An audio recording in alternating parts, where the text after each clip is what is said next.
మేము తప్పను కానీ పాము గడగడమని కానీ అన్నాడు. అక్కడ తప్ప అన్నాడు, ఇక్కడ పేరు మనుషుడు వెంకప్ప. వెంకప్ప ఏం చేస్తున్నాడు? తాగు తుప్పలు తాగడానికి కర్ర తీసుకొని తిరుగుతున్నాడు. ఆ చప్పుడు చేస్తున్నాడు. నడిచేటప్పుడు చప్పుడు వస్తున్నాయి. ఆ చప్పుడు ఏమైంది? ఆ పాము భయపడి పారిపోయింది. వెంకప్ప కప్ప కాదు, వెంకప్ప అనే వ్యక్తిని చూసి పాము భయపడింది. అది సభ పండితుడు రంజింపజేస్తాడు. అదేవిధంగా సత్పుత్రేణ కులం మంచి కుమారుడు ఉంటే ఆ కులానికి గౌరవం వస్తుంది. ఇప్పుడు ఏం అవసరం? రాజు. ఇప్పుడు ఫర్ ఎగ్జాంపుల్ విక్రమార్క మహారాజు గురించి మనం మాట్లాడుతున్నాం. విక్రమార్క యొక్క మహామంత్రి ఎవరు? విక్రమార్క యొక్క మంత్రి ఎవరు? ఇది మన తెలివి. ఇంతవరకు చెప్పారు నిన్ననే బట్టి విక్రమార్క కథలో అని ఉంటాం. బట్టి అనేవాడే విక్రమార్క మంత్రి. మహామంత్రులు ముగ్గురే ముగ్గురున్నారు ప్రపంచంలో మేధావులు. ఈ మహామంత్రులు ఎవరెవరంటే మహామంత్రి తిమ్మర ఆస్థానంలో ఉన్నాడు నెంబర్ 1.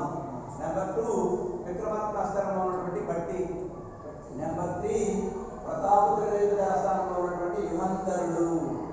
ఈ ముగ్గురు మహామంత్రులు. రాజుల కన్నా కూడా ఎవరికి తెలివి ఎక్కువ ఉంటుందంటే మంత్రికే ఉంటుంది. నిజంగా మంత్రి ఉన్నప్పుడే రాజు కీర్తి, కానీ రాజుతో గొప్పదే ఉండదు. మంత్రి యొక్క సలహాలే గొప్పవి. కాబట్టి మహామంత్రులైనటువంటి తిమ్మరసు, తర్వాత యువంధరుడు, తర్వాత బట్టి మహామేధావులు వీరు. ఆ బట్టి సలహాల ద్వారా వసుధ అంటే భూమి, రూపేణ అంటే రాజు. రాజు మంచివాడైతే రాజ్యం బాగుంటుంది బాబు. రామరాజ్యం అంటారు చూడండి. ఎందుకు రామరాజ్యం అన్నారంటే రాముడి కాలంలో నెలకు 3 వర్షాలు పడేవి. అంటే ఎప్పుడు కూడా సుభిక్షంగా ఉండేది. ప్రపంచమంతా కూడా సుభిక్షవంతంగా ఉంది ఎప్పుడు రాముడి కాలం. మరి ఈ రోజుల్లో లేవు. అతివృష్టిగా వస్తుంది, అనావృష్టిగా వస్తుంది. మరి ఎందుకు ఇలా జరుగుతుంది? మరి ఎవరైనా చెప్తారా? రాముడి కాలంలో మంచి పంటలు పండుతూ సుఖంగా ఉంది. ఇప్పుడు మాత్రం కాలం వ్యత్యాసం. ప్రకృతిలో వైపరీత్యం. ఈనాడలో ఉంది ప్రకృతి, ఇంబ్యాలెన్స్ గా ఉంది ప్రకృతి. పొల్యూషన్ ఇంకోటి కారణం ఏంటి? మనసుకి ముందు చూపు లేదు, ధర్మ బుద్ధి లేదు, స్వార్థం ఎక్కువైపోయింది. ఇప్పుడు మనం ముందు కాలినడకన ప్రయాణం చేసేవారు జనాలు. ఇప్పుడు అందరూ వాహనాలే. మనం ప్రజల్లో చూసినట్లయితే వాహనాల మోత, 2 వీలర్స్, 4 వీలర్స్, ఆటోలు అన్నీ బిజీ ఉంటుంది. ఆ పొల్యూషన్ అంతా ఎందుకంటే త్వరగా పని చేయాలి. స్వార్థం, ఎవడో ఎక్కువ సంపాదించాలి. ఇలాంటి స్వార్థం ఉంటే దేశం ధర్మంగా ఉంటుంది. ధర్మంగా ఉన్నప్పుడు రాజు ధర్మంగా ఉంటే రాజ్యం సుభిక్షంగా ఉంటుంది. మీరు అబ్జర్వ్ చేసినట్లయితే రాజశేఖర ట్రిప్లో వర్షాలు బాగుపడ్డాయి. అంటే ఏమంటే మంచి రాజ్యంగా ఉంటే అట్లా వర్షాలు పడతాయి, పంటలు బాగా వస్తాయి, కరువులు ఉండవు. అలా మామూలు కాలంలో చాలా ధర్మ పక్షపాతమైనటువంటి రాజ్యం కాబట్టి అది ఉండేది. అందుకే రాజు చేతనే రాజ్యం సుభిక్షంగా ఉంటుంది. లోకత్రయం భావన. లోకత్రయం 3 లోకాలు. యాక్చువల్గా లోకాలు 14 ఉన్నాయి బాబు. 14 లోకాలు. కింద 7, పైన 7. అతుల, సుతల, తలాతల, రసాతల, మహాతల, పాతాల. లాస్ట్ది పాతాల. ఇక్కడ నుంచి భూలోకం, భువర్లోకం, మహాలోకం, సఫలోకం, సత్యలోకం, హైయెస్ట్. ఈ విధంగా హైయెస్ట్ సత్యలోకం, మధ్యలో భూలోకం, కింద పాతాళలోకం. ఈ 3 లోకాలు కూడా సూర్యుడి యొక్క తేజస్సు చేత ప్రకాశించబడుతున్నాయి. సూర్యరశ్మి లేకుండా ఏ ప్రాణి, ఏ మొక్క కూడా జీవించలేదు. సూర్యరశ్మి లేకుండా ఒక ప్రాణి కానీ, ఒక చెట్టు కానీ, ఏ రాశి కూడా డెవలప్ కాలేదు. అంత అవసరం సూర్యుడి యొక్క కిరణాలు యొక్క ప్రభావం. ఇప్పుడు మీరు కిరణజన సమయోగి అన్నప్పుడు చెట్టు ఆకులు కిరణజన సమయోగి, అది కూడా సూర్యరశ్మి ఉంటేనే జరుగుతుంది, లేకపోలేదు. ప్రతి ప్రాణికి కూడా సూర్యరశ్మి. అందుకే సూర్యుడు లేకుండా ఈ ప్రపంచం విశ్వం ఎక్కడ కూడా ప్రకాశం. అంటే సూర్యుడి తేజస్సు చేత లోకం, 3 లోకాలు ప్రకాశించబడుతున్నాయి. సభ చేత, పండితుల చేత సభ ప్రకాశించబడుతుంది. మరి అంశాల చేత నది ప్రకాశించబడుతుంది. వ్యాకరణం చేత వాణి ప్రకాశించబడుతుంది. మంచి కొడుకు పుట్టడం వల్ల కులం ప్రకాశించబడుతుంది. కాబట్టి ఇవన్నీ కూడా సద్గుణాలు. అంటే కుటుంబ గౌరవం నిలబెట్టేది ఎవడు? కొడుకు. కాబట్టి కొడుకులుగా పుట్టి మనం మన కుటుంబం యొక్క, మన తల్లిదండ్రుల యొక్క, మన వంశం యొక్క ప్రతిష్టను దిగజార్చకుండా ముందుకు తీసుకెళ్ళాలి. నేను 10th క్లాస్లో రామాయణం చదివేటప్పుడు విశ్వామిత్రుడు భగీరథుని కథ చెప్తాడు శ్రీరాముడు. భగీరథ కథ చెప్తాడు. ఎందుకు భగీరథ కథ చెప్తున్నాడు? ఈ పూర్వీకులు గొప్పవాళ్ళు దేవలోకంలో ఉన్నటువంటి గంగానదిని కింది తీర్పించారు. అంతే అంత మాత్రమైనటువంటి ఆశేషాల కోసం కృషి చేశారు. ఆ వంశం యొక్క ప్రతిష్టను నిలబెట్టాలంటే ముందుగా గొప్ప పనులు చెయ్యాలి అంటే ఇన్స్పిరేషన్. భగీరథ ఎవరికి ఇన్స్పిరేషన్? రాముడికి. అందుకే భగీరథ కథను విశ్వామిత్రుడు రాముడికి చెప్పడం జరిగింది. అందుకే కులాన్ని గౌరవింపజేసే వ్యక్తి ఎవరంటే కొడుకు. అందుకే రఘుమహారాజు, అజమహారాజు, దశరథుడు, దిలీపుడు, తర్వాత రాముడు. రామరాజ్యం అంటున్నాం కదా, దిలీప్ రాజ్యమని, దశరథ మహారాజు రాజ్యమని, అజయరాజ్యమని అంటున్నామా? అంటే దీన్ని బట్టి మనకి ఏం తెలుస్తుంది? దిలీపుడు కన్నా, అజమహారాజు కన్నా, దశరథ మహారాజు కన్నా రాముడు అంటే ఒక్క రాముడు గారి కొడుకు అనుకుంటే మన యొక్క వంశం సర్వోన్నతమైనటువంటి గౌరవాన్ని పొందుతుంది. ఎవరు అడుగుతున్నారు ఇవన్నీ? ఎవరు చెప్తున్నారు? ఏ కథ వింటున్నాం అంటే ఏం మనం ఆలోచన ఎక్కడ చేస్తున్నాము? ఎవరికి చెప్తుంది? ఎవరి మధ్య జరుగుతుంది ఈ సంభాషణ? కన్వర్జేషన్ భార్యాభర్తల మధ్య జరుగుతుంది. బ్రాహ్మణుడితో చెప్తుంది. ఆమె మనకు సంతానం లేదు కదా, పుత్ర సంతానం లేకుండా మోక్షం రాదు కదా, కాబట్టి పుత్ర సంతానం కావాలి, శివుని ఆరాధించు అని. ఆ ఆరాధనలో కొడుకు యొక్క గొప్పదనాన్ని మీకు చెప్తోంది. అంటే మీరందరూ కూడా చాలా గొప్ప విషయం బాబింది. మన తండ్రి కొడుకులుగా పుట్టడం వలన మనం చాలా మంచి పేరు తెచ్చామనుకోండి, మన జన్మ చరితార్థం అవుతుంది. మనం చెడ్డ పేరు తెచ్చామనుకోండి, మన జన్మ పాప పూర్వంలోకి పడిపోతుంది. కాబట్టి జాగ్రత్తగా మన కుటుంబ గౌరవాన్ని నిలబెట్టే బాధ్యత ఎవరి మీద ఉంటుందంటే కొడుకు మీదనే ఉంటుంది. అందుకే పున్నామనరకం నుండి తప్పించడానికి పుత్రుడు, కులగోత్రాలు చెప్పడానికి కూతురు కావాలి అంటారు. భారతదేశం ఏం చెప్తుందంటే సనాతన ధర్మం కొడుకు తండ్రికి తల్లి మరణించిన తర్వాత పిండాలు పెట్టి వాళ్ళ మోక్షను కలిగించేవాడే కొడుకు. అందుకే కొడుకు యొక్క గొప్పదనం చాలా ఉంది. అందుకే కొడుకు కావాలని కోరుకుంటుంది. ఒక రాజు రాజ్యాన్ని ఏ విధంగా సుభిక్షంగా పెడతాడో ఒక కొడుకు ఆ వంశాన్ని సుభిక్షంగా పెట్టగలుగుతాడు. కాబట్టి కొడుకు యొక్క ప్రాధాన్యత ఇది. కాబట్టి మనం అందరం కూడా కొడుకులుగా పుట్టి మన గౌరవాన్ని, మన వంశ గౌరవాన్ని నిలబడింపజేయాల్సినటువంటి రెస్పాన్సిబిలిటీ మన మీద ఉంది అని మనకి పాఠ్యాంశం ద్వారా అవి మీకు ప్రియ సత్యమవాది పరమధ్యమేన వినా ద్రవ్యం గురు శుశ్రూషాం వినా విద్య పరమేశ్వర ప్రసాదం వినా సంతృప్తిన లభ్యతే. ఆ మాటలు విన్నటువంటి బ్రాహ్మణుడు భార్యతో చెప్తున్నాడు. ఏమంటున్నాడు? ప్రియే, ఓ భార్య, నువ్వు చెప్పినటువంటిది సత్యమవాది. నువ్వు సత్యాన్ని పలికావు. నువ్వు చెప్పింది అక్షరాల 100% కరెక్టే. అయితే పరమధ్యమైన వినాద్రవ్యం, డబ్బు సంపాదించాలంటే ఉద్యమం కావాలి. ఉద్యమం అంటే ప్రయత్నం. ఇప్పుడు మనం డబ్బు ఊరికే వచ్చిందా? మా ఇంట్లో కూర్చుంటే డబ్బు వస్తుందా? డబ్బు రావాలంటే ఏం చేయాలి? పని చేయాలి, జాబ్ చేయాలి. ఆ జాబే ప్రయత్నం. రావడం, పోవడం, చేయడం, ఇక్కడ మీకు ఆధారపడి అది గొడవ పడి ఏమో చేయాలి. ఇప్పుడు మీకు మంచి మాటలు చెప్పినా ఏదైనా ఎప్పుడు తింటాడు, చదువుకొని రాలేదు కూడా తింటే మీకు పిల్లలు ఎట్లా ఉంటారంటే ఎంజాయ్ చేయాలనుకుంటారు. ఎంజాయ్ చేయొచ్చు బాబు. ఎంజాయ్ జీవితంలో భాగమే జీవితమే ఎంజాయ్మెంట్ అనుకోకూడదు. జీవితం ఎంజాయ్ అనుకుంటే మేము చివరికి పోయి కాటికే. అందరూ పోతారు కాటికే, గౌరవం లేకుండా పోతాం. కాబట్టి ఎంజాయ్మెంట్ ఒక భాగం. విద్యార్థి దశలో ఎంజాయ్మెంట్, ఎంటర్టైన్మెంట్ అనేది ఒక పార్ట్. అంతేగాని జీవితమే ఎంటర్టైన్మెంట్, ఎంజాయ్మెంట్ అనుకోకూడదు. అదే చెప్తే మీ కోపం. అందుకే ఏం చెప్తుందంటే ఆమె సత్యం అవాది పరమధ్యమైన వినాద్రవ్యం. డబ్బు సంపాదించాలి అంటే ద్రవ్యం అంటే ధనం. డబ్బు వినా అంటే లేకుండా, ఏం లేకుండా, ప్రయత్నం లేకుండా డబ్బు రాదు. ప్రయత్నం ద్వారానే యత్నేన సిద్ధ్యంతి కార్యాన్ని నమనోరథై అని బాగా చెప్తాడు. ఏదైనా ప్రయత్నం ద్వారానే సిద్ధిస్తుంది, కానీ ప్రయత్నం లేకుండా ఏది సిద్ధించదు. ఇష్టం వచ్చినప్పుడు అన్ని దాచిపెడతారు. నేను మూడు రాదు కాబట్టి ఇది మాత్రం నేను ఉంటుంది, లేకపోతే అన్ని దాచిపెడతారు. గురు శుశ్రూషాం వినా విద్య. గురువుకు సేవ చేయడం అనేది ప్రాచీన కాలంలో గొప్ప విషయం బాబు. గురువులు ఎప్పుడు ఉండేవారంటే కొండల్లో ఉండేవారు, ఆశ్రమ ప్రాంతాల్లో ఉండేవారు. వాళ్ళు సేవ చేసేవారు, కట్టెలు తెచ్చేవాళ్ళు, అన్నం తెచ్చేవాళ్ళు, బియ్యం బత్తం అడగించేవాళ్ళు, పెట్టేవాళ్ళు, అన్ని చేసుకున్నారు ఆ రోజుల్లో. అరే ఈ రోజుల్లో మేమే చెప్తామో చదువుకున్నా కూడా మీరు వినరు. ఆ రోజు పని చేసి నేర్చుకునేవాడు. అందుకే గురు శుశ్రూషాం వినా, గురువుకు సేవ చేయకుండా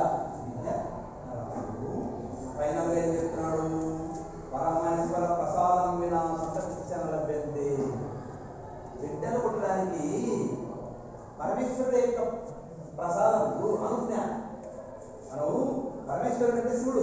శివుని యొక్క అనుమతి లేనిది, ఆయన యొక్క అనుగ్రహం లేనిది మనకు పిల్లలు పుట్టరు. సార్ పిల్లలు పుట్టడానికి ఆయన సార్ నేను గమ్మునుంటే ఏదైనా పుట్టి నా ఎలా పుట్టించి మనం పెట్టదు గమ్మును ఉండవు కాదు. కాబట్టి నువ్వు ఉన్నా లేకపోయినా ఆయన అనుగ్రహం ఉండాలి. నువ్వు పిల్లలు ఉంటేనే పిల్లలు కలగరు. చాలా మంది పేరెంట్స్ కొంతమంది పిల్లలు పుట్టరు. కారణం ఏంటి? పరమేశ్వరుని యొక్క అనుగ్రహం లేకుండా పిల్లలు కలగండి అసంభవం. మనంతా నిమిత్త మాత్రం బాబు. మనం చెయ్యని భగవంతుడు ఆ సంకల్పం కలిగిస్తేనే మనం చేస్తున్నాం. అంతేగా భగవంతుడి సంకల్పం లేకుండా ఏ పని చేయలేము. కాబట్టి భగవత్ సంకల్పం అనేది ఇంపార్టెంట్. పరమేశ్వర యొక్క అనుగ్రహం ఉంటేనే పిల్లలు కలుగుతారు. డబ్బు సంపాదించాలంటే ప్రయత్నం ఎంత అవసరమో పిల్లలు కలగాలంటే పరమేశ్వరుని యొక్క అనుగ్రహం అంటే.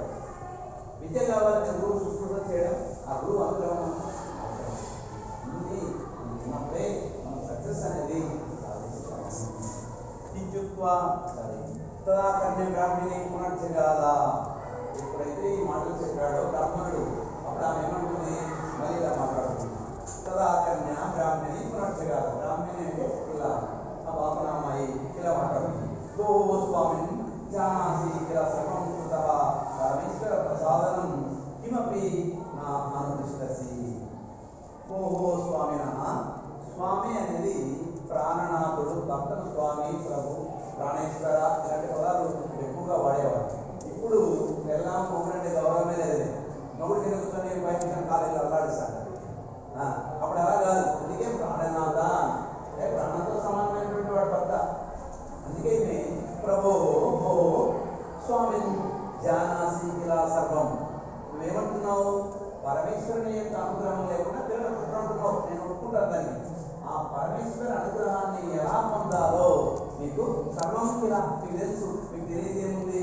నేను తెలుసు. కాబట్టి పరమేశ్వర ప్రసాదం కిమపి నా అనుతిష్టసి.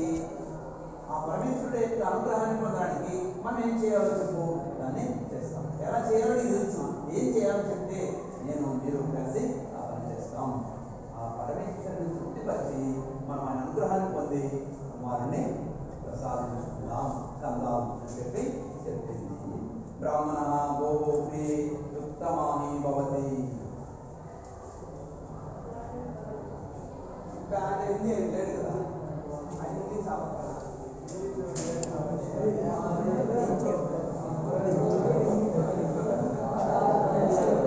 ఇంగ్లీషా వచ్చినాడా? వచ్చిన బ్యాగ్లో కెమిస్ట్రీ మెటీరియల్ 2 పెట్టుకొని వచ్చినాం. మంచి 2 లేవు. మొన్న సర్దిన ఇప్పుడు చూస్తే లేవు. మళ్ళీ ఇంటికాడ ఉన్నాయి. పెట్టినా కానీ మళ్ళీ ఇప్పుడు లేవు. మళ్ళీ ఏమైనా తీసేసినా నేను గుర్తులేదు.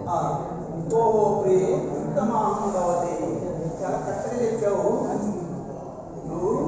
చాలా స్త్రీ బాబు. సర్వసాధారణంగా భారతదేశంలో స్త్రీకి గౌరవం ఉంది.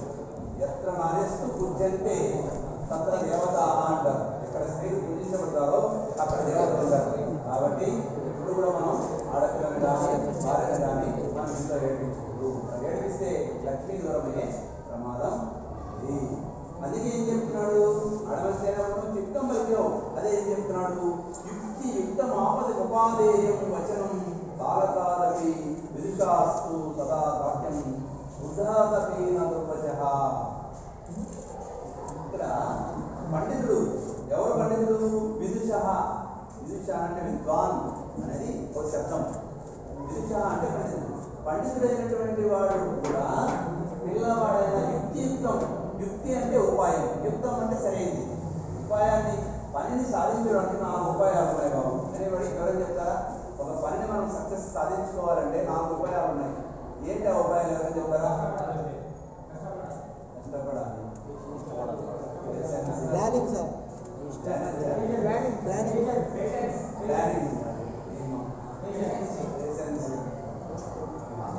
ఒక్కటి కూడా లేవు మీరు చెప్పిన దాంట్లో. సామ దాన వేద దండ ఈ 4 ఉపాయాలు సక్సెస్ రేట్ సాధిస్తాయి. సామము అంటే మనము ఎవరితో ఆ పని జరుగుతుందో వాళ్ళకు అనుగుణంగా నడుచుకుంటూ వాళ్ళని మన వైపు తీసుకొని సక్సెస్ సాధించుకోవాలి. సామం. రెండోది ఆ మాటకు వాడు ఇవ్వలేదు దానం, డబ్బును ఏదైనా ఎర చేసి మా పని జరిపించుకోవాలి దానం. ఇది రెండు జరగ భేదం. భేదం అంటే ఉపయుక్తులు పని రే నువ్వు ఇది చేయలేదనుకో నీకు ఇంకో రోజు ఉంటుందమ్మా భేదం. ఇది కాలేదనుకో చేస్తావా చూడు కట్టే చేస్తే దండం. ఎప్పుడది ఫైనల్. ఇవి మూడింటితో జరగలేదన్నప్పుడు ఆ ఫైనల్ డెసిషన్ పోవాలి. ఫస్ట్ డే డెసిషన్ పోతే నువ్వు పూర్ణుడు అయిపోతావు, రాక్షసుడు అయిపోతావు. కాబట్టి సామధాన భేద దండోపాయాలను ఉపయోగించి సక్సెస్ను సాధించుకోవాలి. కాబట్టి యుక్తి యుక్తం ఉపాధేయం, యుక్తి ఉపాయం యుక్తం సరైనటువంటి ఉపాయాన్ని బాలకాదపి పిల్లవాడైనాక చెప్తే, వచనం అంటే వచ్చిస్తే చెప్తే, విదుషాదు సదా గ్రాహ్యం పండితుడు కూడా సదా ఎల్లవేళ గ్రాహ్యం గ్రహించాలి, స్వీకరించాలి. కాదని చెప్పడానికి వీళ్ళు వృద్ధాదపి దుర్వచన.